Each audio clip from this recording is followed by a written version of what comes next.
Who would like to start? I think a diplomatic answer is required.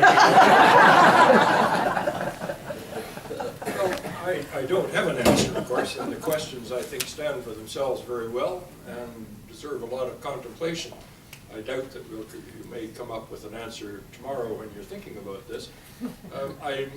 My concern is, can it ever happen again, whether in Canada or on some other cause, that Canadians come together in a sense that we did in South Africa for a cause that, at least by most of us, is seen as a greater good.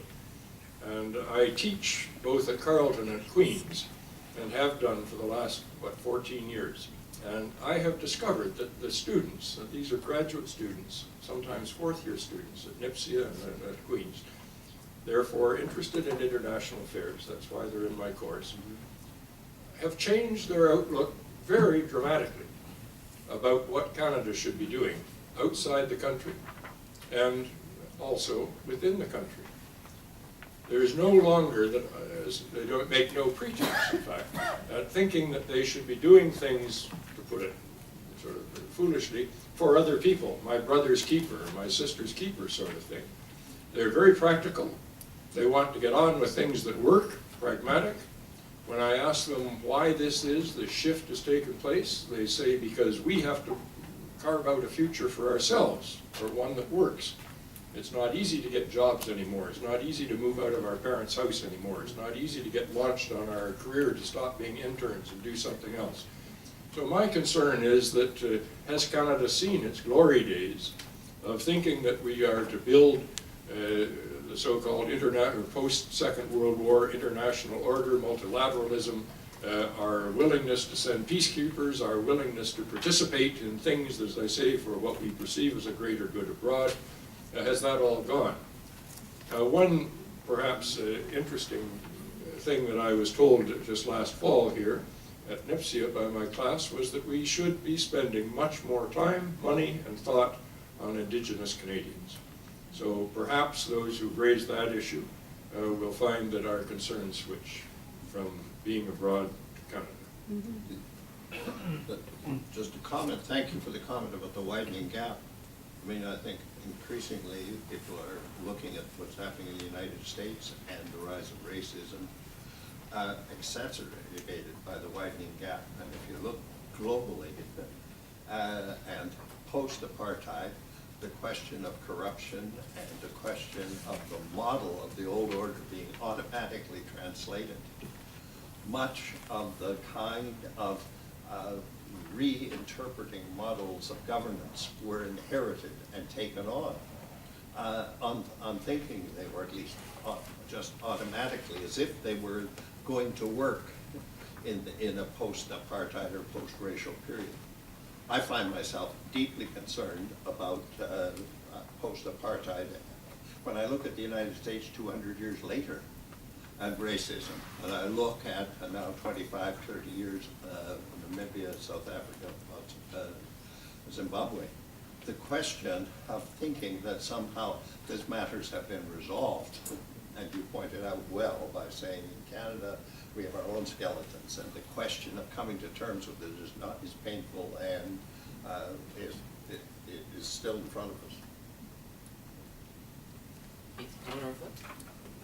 Not much, no. I mean, the comment, sigue la lucha, the fight continues. The lucha is the word you use is looting.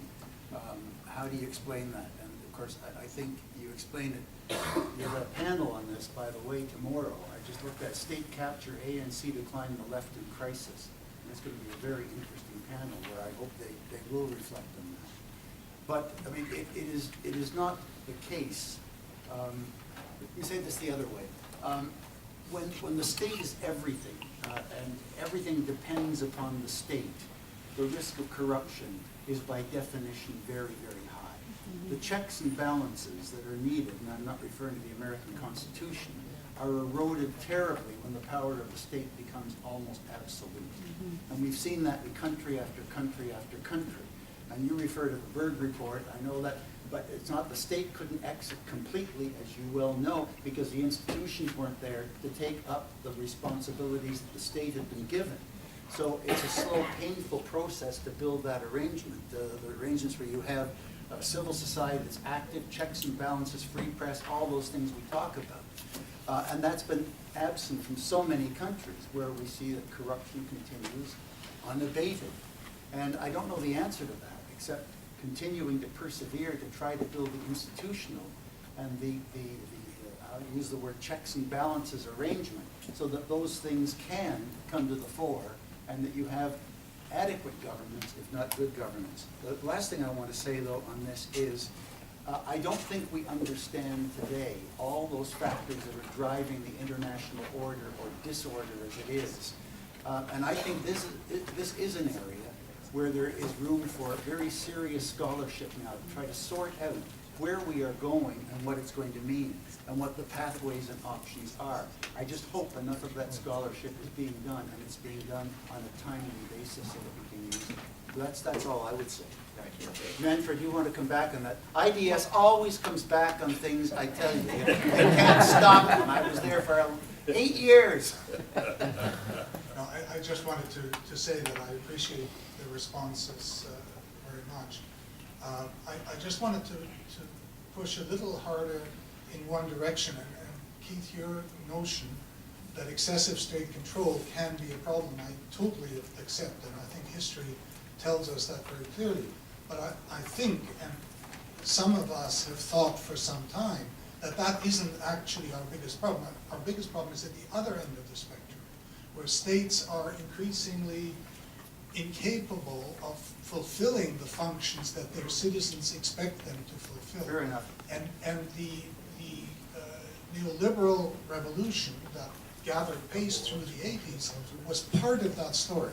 I often use Keynes' famous quote where he says, unless the rate of interest is nationally determined, no society can develop its own social policy. That's right. And that's the reality we live in. So we have in Africa and in many parts of the rest of the world, including now in the most central countries, we have situations where citizens expect things of their governments, and the governments are simply not in a position to deliver those things. And that creates cynicism, political instability, hollowing out of democracy. And I'm afraid that what we did as the Western world, we brought those things to Africa and embedded them very deeply there. And that's another thing we need to face up. Fair enough. Well, there's just one thing we didn't talk about, and that's the sins of Canada. When the question was raised, our First Nations and all of that, I mean, the point is well taken. There's no dispute on it. I happen to be, perhaps unrealistically, but very optimistic that we're finally making a transition on this. I do happen to believe that this government is serious about this, and we saw some of that in yesterday's budget. I do happen to believe that the people in charge passionately care about it. I think Jane Philpott is truly committed to trying to make a difference and to make up for, you can't make up for the sins of the past, but to address the huge problems that are faced and the inequalities and the cruelty which still exists towards the First Nations of this country. So if I can end that in a note of optimism, I think that there is something in the air which is changing the calculus and changing it in the right direction. Thank you very much. We have our final question or intervention for this panel. My name is Viviana Narin Sivon. I am a retired refugee immigrant with lots of experience there, and also working with the Syrian refugees that are coming into our country. My question is going to be really short because I want to be able to ask, you have a lot of experience, the panel, you have a lot of experience, and also you have the legitimacy to be able to speak on the issue of women. You have experienced it from the different countries that you worked in, including Canada, including the indigenous peoples now. Where can you lead us in terms of women being in the highlight of the next steps? Thank you. Thank you. I think we'll start with Walter on that one. I will note that we are an all-male panel, however, and that might be a very difficult question to navigate.